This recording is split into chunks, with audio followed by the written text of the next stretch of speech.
Braces করার সময় যে ৫টি ভুল করবেন না। সুপ্রিয় দর্শক, ব্রেসেস উইথ ডক্টর সুমিতে আপনাকে স্বাগতম। কথা বলছিলাম ব্রেসেস ট্রিটমেন্ট চলাকালে যে ৫টি ভুল আপনাকে ব্রেসেস ট্রিটমেন্টকে আনসাকসেসফুল হতে দীর্ঘায়িত করতে পারে সেগুলো নিয়ে। প্রথম সেটি হচ্ছে অতিরিক্ত শক্ত খাবার আপনি চিবিয়ে খাবেন না। অর্থাৎ শক্ত হাড়, চিকেন ফ্রাই, বাদাম এই জাতীয় চুইংগাম এই জাতীয় খাবারগুলি অ্যাভয়েড করবেন।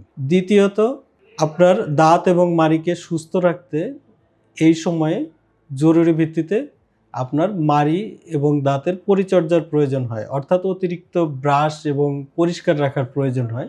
অবশ্যই আপনি ব্রাশ করবেন। অনেকেই ভুল করে, যেহেতু ব্রাশ করা একটু ডিফিকাল্ট হয়ে যায়, করতে চায় না, সেটা কিন্তু অত্যন্ত ক্ষতিকর হয় এবং পরবর্তীতে মাড়ি ফুলে যায় এবং রক্তপাতের সম্ভাবনা বাড়ে এবং দীর্ঘমেয়াদে চিকিৎসাও প্রলম্বিত হয়।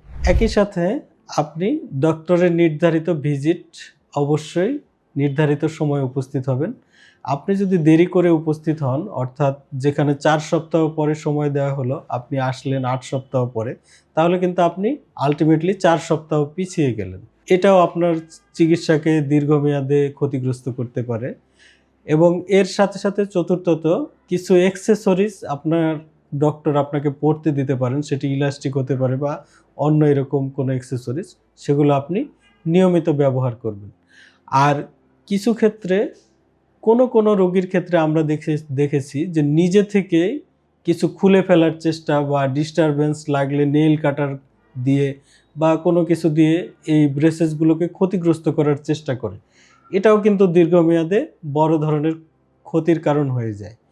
এই ৫টি ভুল যদি আপনি না করেন, আপনি ডক্টরের সঠিক নির্দেশনা মেনে চলেন, তাহলে কিন্তু আপনি অবশ্যই ভালো ট্রিটমেন্ট এবং সঠিক সময়ে সঠিক আউটকাম পাবেন।